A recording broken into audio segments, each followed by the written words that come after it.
প্রিয় বন্ধুরা, যুবশক্তি প্রকল্পের মাধ্যমে এ রাজ্যের বেকার যুবক যুবতীরা প্রত্যেক মাসে ৩,০০০ টাকার আর্থিক সহায়তা পাবেন।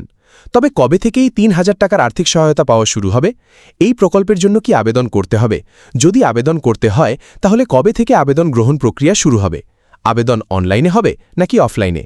এছাড়াও যারা যুবসাথী প্রকল্পের মাধ্যমে আর্থিক সহায়তা পেতেন তারা কি অটোমেটিকভাবে যুবশক্তি প্রকল্পে ট্রান্সফার হয়ে যাবেন, ঠিক যেভাবে লক্ষ্মীর ভাণ্ডারের প্রাপকেরা অন্নপূর্ণা ভাণ্ডারে ট্রান্সফার হচ্ছেন?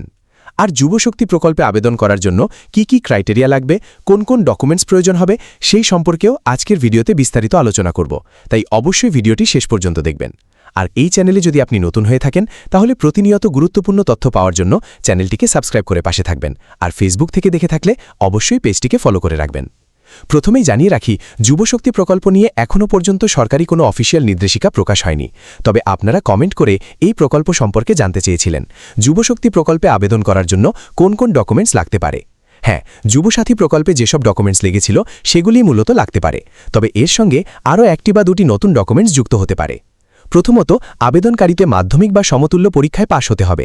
সেই কারণে মাধ্যমিক পাস সার্টিফিকেট কিংবা মার্কশিট লাগতে পারে। দ্বিতীয়ত, আধার কার্ড লাগবে, পাশাপাশি ভোটার কার্ডও জমা দিতে হতে পারে। যাদের নাম ভোটার তালিকা থেকে বাদ গেছে তারা হয়তো আবেদন করতে পারবেন না, কারণ ইতিমধ্যেই সরকার অন্নপূর্ণা ভাণ্ডার প্রকল্পেও একই নিয়ম চালু করেছে। এরপর ব্যাংক অ্যাকাউন্টের কপি জমা করতে হবে। আবেদনকারী নিজের একটি ব্যাংক অ্যাকাউন্ট থাকতে হবে এবং সেই অ্যাকাউন্টের সঙ্গে ডিবিটি ও আধার সিডিং করা থাকতে হবে, কারণ সমস্ত টাকা সরাসরি ডিবিটির মাধ্যমে ট্রান্সফার করা হবে। এছাড়াও যদি আবেদনকারী এসসি, এসটি বা অনগ্রসর শ্রেণীভুক্ত হন তাহলে কাস্ট সার্টিফিকেট জমা করতে হতে পারে। যুবসাথীতেও এই ডকুমেন্টস প্রয়োজন হয়েছিল এবং যুবশক্তিতেও লাগতে পারে। তার সঙ্গে রিসেন্ট পাসপোর্ট সাইজের ফটো ও সিগনেচারও জমা করতে হতে পারে। যদি অনলাইন আবেদন হয় তাহলে এই সমস্ত ডকুমেন্ট স্ক্যান করে আপলোড করতে হবে। পাশাপাশি একটি অ্যাক্টিভ মোবাইল নম্বরও দিতে হতে পারে। সেই মোবাইল নম্বরটি ব্যাংক অ্যাকাউন্ট ও আধারের সঙ্গে লিঙ্ক থাকতে পারে বলেও ধারণা করা হচ্ছে। এবার কয়েকটি গুরুত্বপূর্ণ বিষয় জেনে রাখুন। যেভাবে ২১ থেকে ৪০ বছর বয়সী যুবক যুবতীদের যুবসাথী প্রকল্পের মাধ্যমে আর্থিক সহায়তা দেওয়া হয়েছিল, ঠিক একইভাবে যুবশক্তি প্রকল্পেও ২১ থেকে ৪০ বছর বয়সীদের আবেদন করার সুযোগ দেওয়া হতে পারে।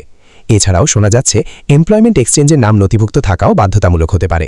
যদিও এখনও পর্যন্ত সরকারিভাবে কোনো গাইডলাইন প্রকাশ হয়নি, তাই আপাতত এই সমস্ত ডকুমেন্টস প্রস্তুত রাখুন। আরেকটি বড় প্রশ্ন হল, যুবসাথীর উপভোক্তারা কি সরাসরি যুবশক্তিতে ট্রান্সফার হয়ে যাবেন? এমনটা হওয়ার সম্ভাবনা খুবই কম, কারণ যুবসাথী প্রকল্প নিয়ে অনেক অভিযোগ উঠেছিল। অনেকের আবেদন সঠিকভাবে যাচাই না করেই আর্থিক সহায়তা দেওয়া হয়েছিল বলে অভিযোগ রয়েছে। তাই আশা করা যাচ্ছে সবাইকে নতুন করে আবেদন করতে হতে পারে। এছাড়াও অনলাইন আবেদন প্রক্রিয়া কবে থেকে শুরু হবে সেই সম্পর্কেও এখনও কোনো সরকারি নির্দেশিকা আসেনি। অনেকেই জানতে চেয়েছেন ১ জুন থেকে কি যুবশক্তি প্রকল্পের টাকা দেওয়া শুরু হতে পারে? আপাতত সেটা সম্ভাবনা কম বলেই মনে হচ্ছে, কারণ অন্নপূর্ণা ভাণ্ডার, বার্ধক্য ভাতা, বিধবা ভাতা ও প্রতিবন্ধী ভাতার বিষয়ে ইতিমধ্যেই সরকারি ঘোষণা প্রকাশ হয়েছে, কিন্তু যুবশক্তি প্রকল্প নিয়ে এখনও কোনো অফিসিয়াল ঘোষণা করা হয়নি।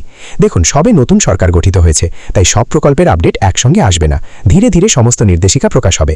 আর যখন অনলাইনে আবেদন শুরু হবে তখন কিভাবে আবেদন করবেন সেটাও বিস্তারিতভাবে দেখিয়ে দেওয়া হবে। তাই পরবর্তী ভিডিওর আপডেট পাওয়ার জন্য অবশ্যই চ্যানেলটির সঙ্গে যুক্ত থাকুন। চ্যানেলটিকে সাবস্ক্রাইব করে পাশে থাকুন।